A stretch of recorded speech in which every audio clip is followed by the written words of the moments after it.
Welcome into the Nashville Game Changers podcast. I'm your host, Jill Jelnick. It's no secret that women's basketball has exploded over the last several years. And here in Nashville, a big part of that is the Belmont women's basketball team. 7 trips to the NCAA tournament, one of 9 programs to have 20-plus wins or more in the last 10 seasons. Excited to have the star guard for the Belmont Bruins joining us on the show this week, Tuti Jones. Tuti, thanks so much for taking the time out of your busy schedule. I know you're about to get going soon. Thanks for joining us on the Nashville Game Changers podcast. Yeah, of course. Excited to be here. It's not a stretch to say that you have been the heart and soul of this Belmont Bruins women's basketball team because this is year 6 for you. Yes. Super senior. Not very many 6-year players still left, but you had the injured year, your junior year, and then also the COVID year. Is it crazy to believe you've been at Belmont for that long? Yes. I feel like I've been here for a third of my life at least. So technically, yes. Yeah, there you go. And now that you're entering your final year, has it hit you that this is it for college basketball for you? Yeah, it's kind of crazy. I feel like I'll be a lot more sad when the season's actually ending, but right now I'm just trying to take everything in. Yeah, right now you're locked on to this new season for the Bruins, and it's also so exciting, not only the history of success that you guys have had, but what you've been able to do on the court. You have been one of the best two-way players in the Missouri Valley Conference the last several years. Your pair of chaos on defense, creating opportunities, being so annoying and ruthless, right? But then also offensively, your skill set, your speed, your acceleration. Like I said, one of the most dynamic two-way players. How have you been able to shape your style of play, and how much work has gone into becoming the player that you are now? A lot of work, for sure. I think the summers for me are pretty hard because we try to hone in on individual work and what specifically you can do to get better. And I mean, you can ask any of my coaches, but especially Jess, she'll tell you that I think my summer 2 years ago was awful. I was so frustrated because I was learning so many different things, and one of my main focuses was making layups, figuring out how to make layups. Because at first I was just get a steal and pass it up, and that was my role. So it's been a lot of work, but it's also been pretty fun. Well, now that you're going on year 6, you've been able to break numerous records for the Bruins. The current program leader in steals, over 300. You also have over 1,400 career points, over 500 rebounds. The list goes on, and you've been able to elevate your play every year. How have you been able to maintain that high level of success? I just care a lot. I love basketball, and at the end of the day, I just want to help my team win, and whatever I need to do to get better in any aspect, that's what I'm going to do. When you mentioned your offseason and your summer and the work you put in, what have you done maybe differently this last summer and offseason to get ready for this last year for you? Rest. Yes. A big difference from, let's say, when you first came to the program. Yeah, exactly. I think especially the first 3 or so years, it was just work hard. I'm 100% doing everything I can to get better skill-wise. But I think after playing for so many years, my body's been taken through there. So I'm just trying to learn how to slow down and understand I have to do what my body needs to feel good physically before I can do anything on the court. I mean, and that makes sense. You're a super senior. Not very many athletes get to play 6 years at this level. And so when your body says you need rest, you got to listen to it. Is that maybe some wisdom that you've learned from other veterans before you? My coaches have forced that into me. Head coach Bart Brooks has been known for his defense, right? And you guys, Bruins, were top 3 in defense last year. MVC, something you take a lot of pride in, something you as well, part of your game. Like I mentioned, two-way player, you create chaos on defense. But your offense is something you've really worked hard on the last several years. What have you done to take your offensive skill set to the next level? A lot of watching film. It's a lot easier to learn when I can see myself doing something or see something that I should have or could have done. So I think a lot of it has been film and then just trying to be consistent in whatever I'm working on. When you look at this new season for the Bruins, last year you guys made it to the MVC Championship game, fell short. You've been, since you've been with this program, you've always had high expectations, this team, when it comes to especially the postseason and making it to March. How much did the ending of last year maybe still sit with you a little bit and is a chip on the shoulder for this new team? Yeah, it definitely hurt to lose because I love to win. But I like to say that like every season has a life of its own. So as much as I hated losing and how the season had to end, well, in the Missouri Valley at least, like, I'm just super pumped for this year, and I'm excited, like, with this group of girls, and I think we're going to be really good. Yeah, what excites you the most about this new team? They're fun, and they're silly, and they love food, too. So, like, I'm just happy to be around them because they're happy people. You're listening to the Nashville Game Changers podcast with Belmont star guard Tuti Jones. Stay with us. We'll be right back after this.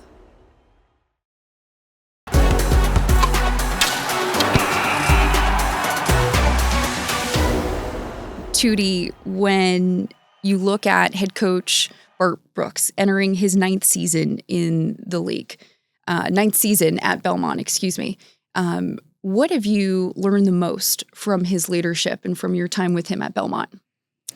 Just to be where your feet are. I mean, Bart's a really good person. He's a really good coach, but he's taught us to like just take every moment as it is. And I think just being around him, I've matured a lot and like relaxing and just taking what comes to me.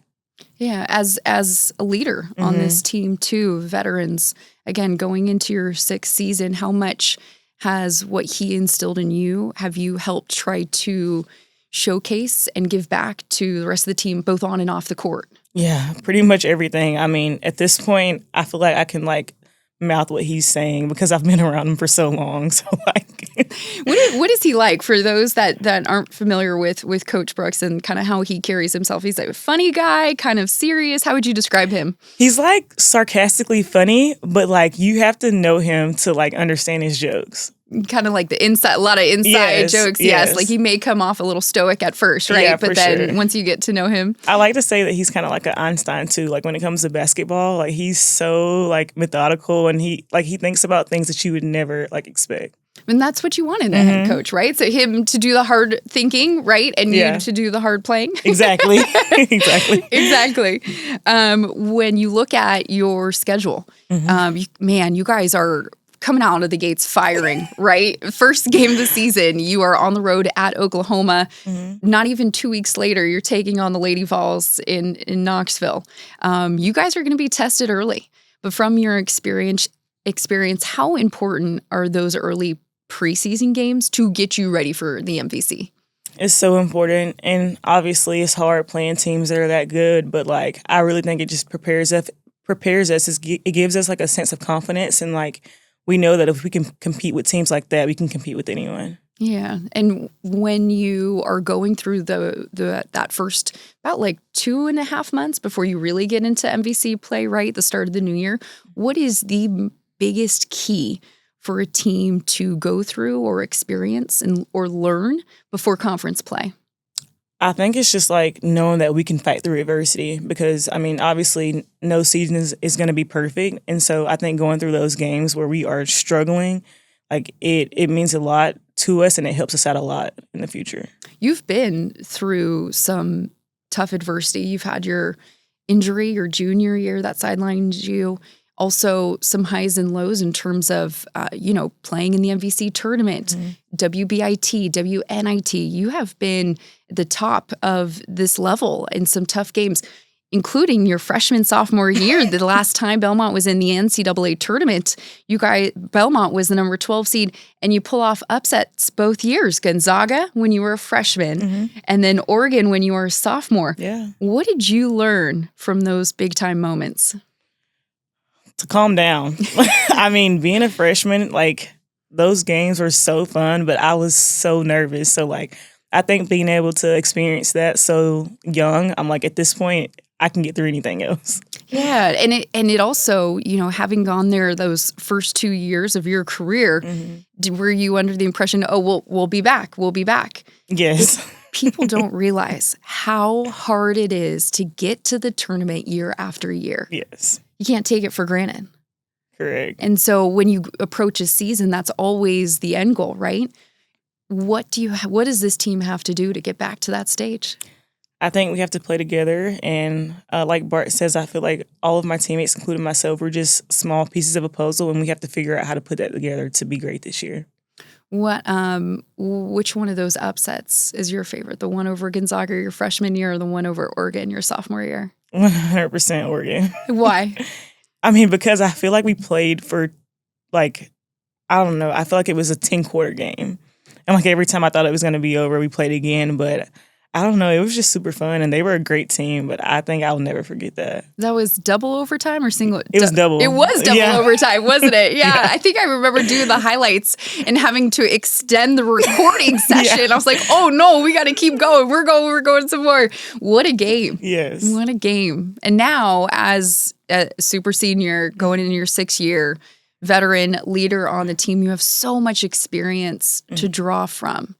What has been your biggest takeaway from your time here at Belmont and your basketball journey? I think just to trust the process. I love basketball so much and I love winning so much that sometimes I get so caught up in like that being the main goal, but there are so many little things that have to happen before we can be a good team. And I think just like slowing down, trusting the process, and like giving myself and everybody else grace. For you specifically, what is maybe 1 or 2 goals for you this season? I want to get a lot more steals this year for sure. And I would love to like win the Missouri Valley and make it to the tournament. Like I would love that. Yeah. Special group of girls, you said, talked about them a little bit, but if you could kind of describe the identity of this new team, how would you describe it? I think we're super competitive. We have a lot of freshmen. We have a couple of new people outside of them, but I think we all have a common goal of wanting to win games, and that's why I love this team so much. Stay with us. You're listening to the Nashville Game Changers podcast with Belmont star guard Tuti Jones. We'll be right back after this.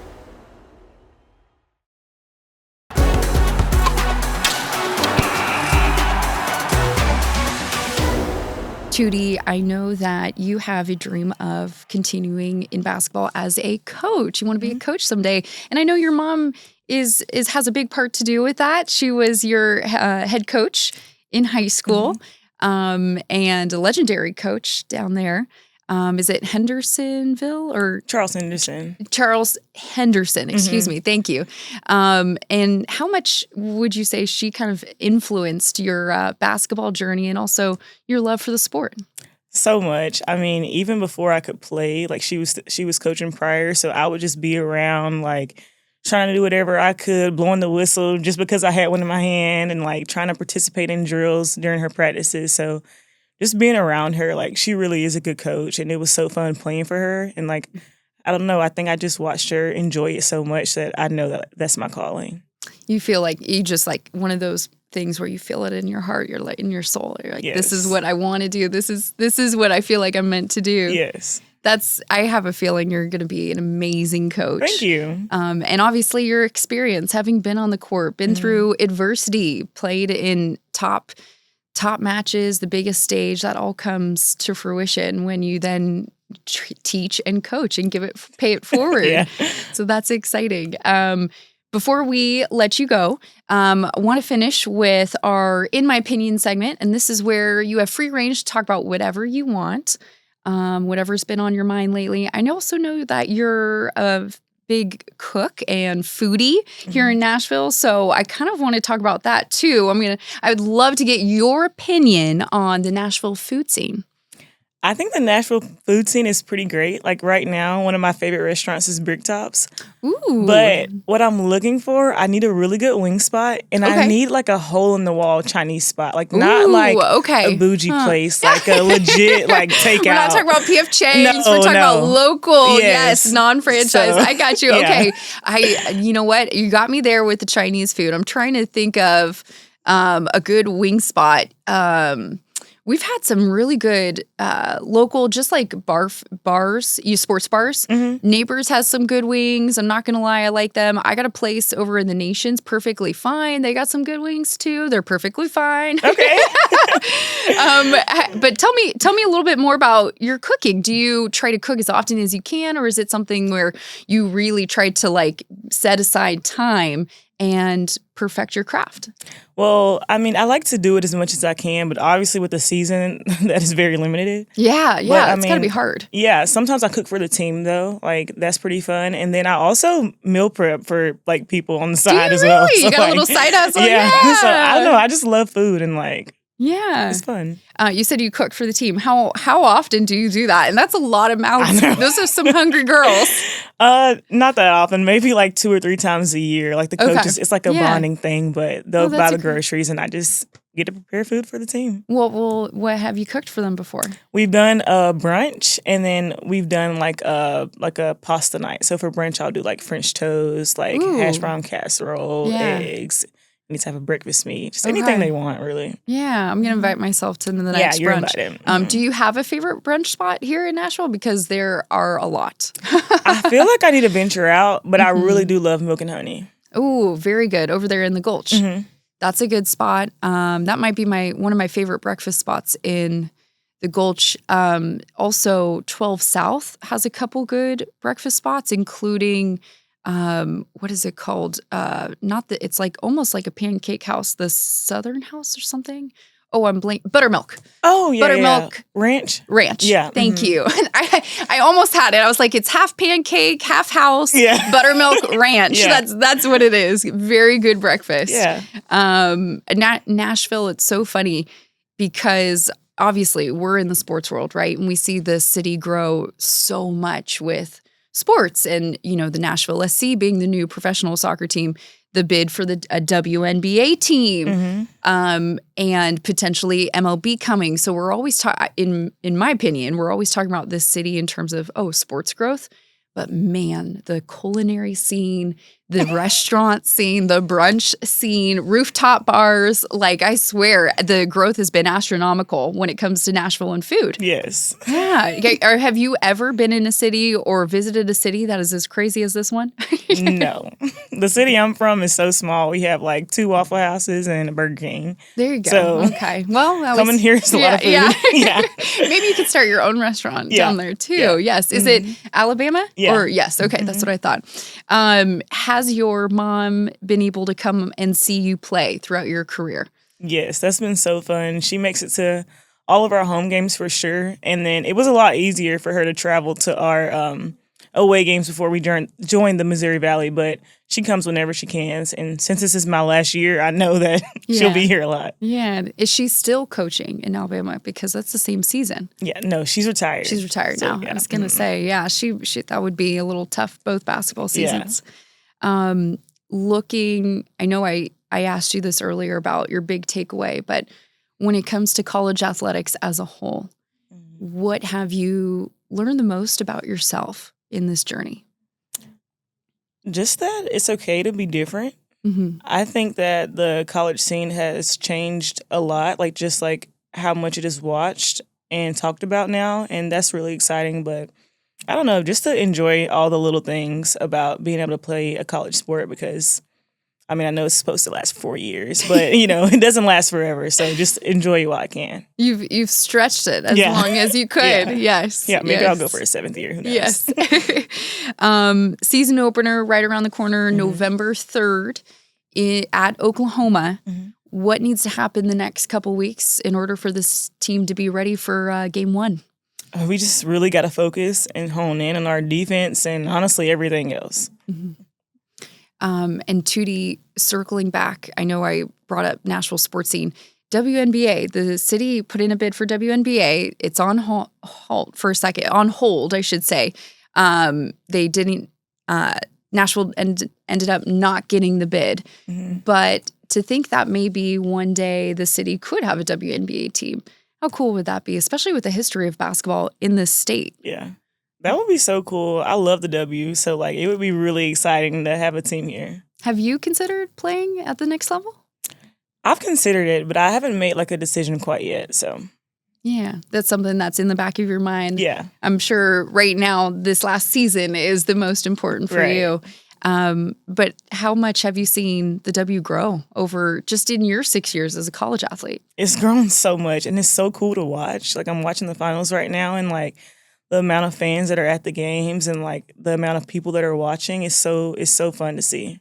I always say that, the type of athlete and the play has always been there. Mm-hmm. But I feel like because of the rise of social media, because of the rise of digital media, those female athletes are now at the forefront of our phones, our TV shows, whatever it is, stream. They're so accessible nowadays that we see them more. And that has helped really kickstart the fan base again. Mm-hmm. But I would argue the talent's always been there. For sure, yeah.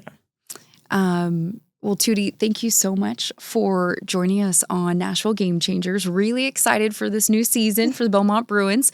Kicks off November 3rd on the road at Oklahoma. And your first home game, do you know off the top of your head? No idea. That's okay. That's okay. November 3rd is going to be the season opener at Oklahoma. That's when the new journey will start for the Bruins, the journey hopefully to March Madness and to another postseason for you and your team. Thank you so much for taking the time to join us. And 6 years is just incredible. And I'm so excited to see what the 6th year has in store for you. Best of luck this season. Thank you. Thanks so much for having me. Go Bruins. Yes, go Bruins. Thanks so much for listening to the Nashville Game Changers podcast. Be sure to tune in next week for our new guest. And also, in the meantime, be sure to check us out on YouTube and also social media. And when you're there, please like and subscribe.